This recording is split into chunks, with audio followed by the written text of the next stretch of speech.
she got a phone call from Alfred Haas out of the blue to say, you know, good morning, this is your father calling. And considering that she thought he was dead in a troop ship, must have thrown her a lot. That was the time, 1977, when Abba was like absolutely super duper stars everywhere in the world. And we phoned up the office of Abba and told them, and they were, of course, very careful with it and shocked, because you know, anybody could come along and say, well, I'm Alfred Hase. Alfred actually knew things that he couldn't have known unless he had been in Ballangen and known Synne Lindstad and her family and all that. So, I mean, obviously she was shocked as well, you know. Her whole world turned upside down. And she decided that she wanted to meet him. Frida asked Alfred to fly to Stockholm. She wanted to keep the meeting secret, but the chance of that was small. It was safer to release the story herself.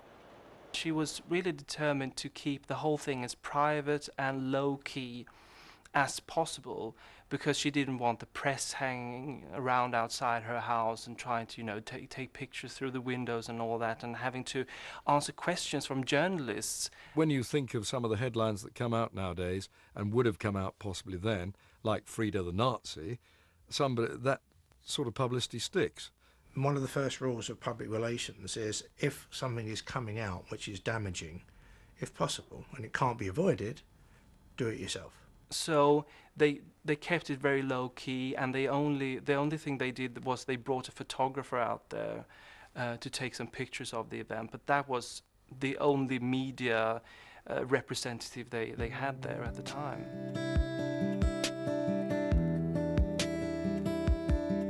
When the time was right, Frida's statement and photos of the meeting were released to the press.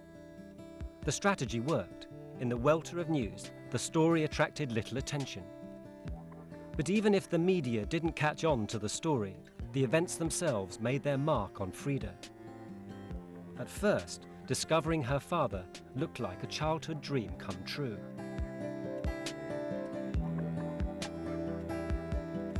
So the first time the father and daughter met was actually outside Benny's and Frida's house, because she was standing outside waiting for them to arrive, and they did, and you know, he had brought flowers, and they embraced, and they were in tears, and it was just a very, very emotional moment for both of them.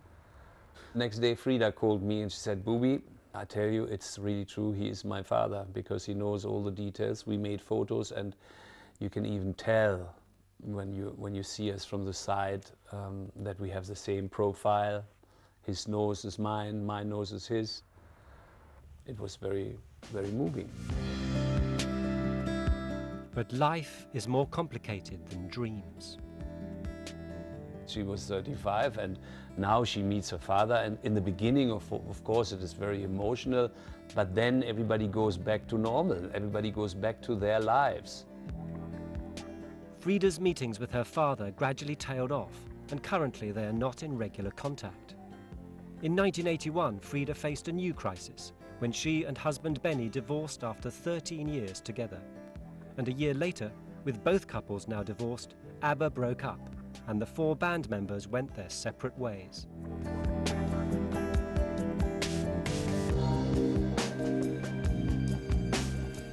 I wasn't surprised when Abba had split up, because they had had a fantastic innings. I mean, I don't know where they could have gone from that particular point, but you know, all good things must come to an end eventually, and theirs came, and it came at a time when perhaps we were all ready as, you know, pop fans to move on and buy somebody else's music.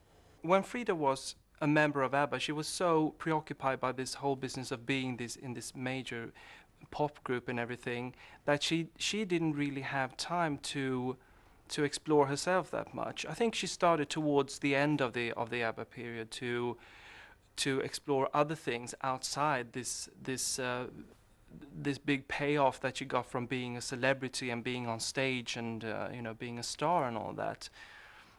And when the Abba period ended, she made, you know, a couple of solo albums, but eventually she realized that I don't really want to be a public figure anymore, and she stepped out of the limelight and started doing some more soul searching and trying to really find out who she was really. And they've tried their solo careers. Benny and Bjorn have gone on to other things and written big musicals and done well, and it's a shame about the girls, how they've just sort of disappeared or regressed into their lives. While Benny and Bjorn have stepped into the limelight with the success of the musical Mamma Mia, music has played less and less of a role in Frida's life. She moved to Switzerland and at last thought she'd found personal happiness when she met German Prince Ruzzo Reuss. When they married in August 1993, the wartime orphan became a real-life princess. But the fairy tale was destined not to last, and the tragedy of Frida's early years returned with a vengeance. In 1998, her daughter Lieselotte was killed in a car crash. Just a year later, her prince Ruzzo Reuss died from cancer.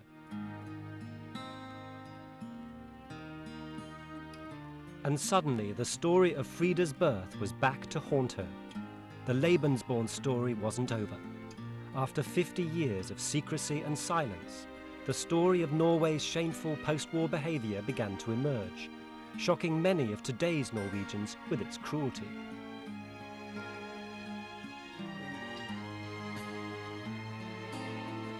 It's taken more than half a century for the Norwegian Lebensborn children to come forward with their stories of abuse and suffering. Now, 122 of them have overcome the guilt and shame drummed into them in infancy to publicly seek compensation and an apology for their lifetime of oppression. Publicity-shy Frida is not part of this group and has shunned the debate now raging in Norway. She herself was, not to blame for anything. I mean, she was somebody who got into music at a very early age. She moved to Sweden when she was very young. And so I don't think anybody would have blamed her for any indiscretions that may have been committed about her. If you think about it logically, which unfortunately, when you read headlines, you sometimes don't, you say, isn't that awful? I mean, obviously, it's not her fault that what happened to her happened, and it's a very sad story. Like all the offspring of Hitler's monstrous master race plan, Frida has spent her life in its shadow, suffering years of confusion and depression. She was well known, she was famous, she was strong, but it's only lately that she has come forward saying that she is a German child. That tells something about the oppression and the shame that was brought upon us. Once the lights are out and everybody's gone home, she's sort of alone with herself and all her old demons and her all the unanswered questions from her childhood are still there. Frida Lyngstad now lives alone and is rarely seen in public.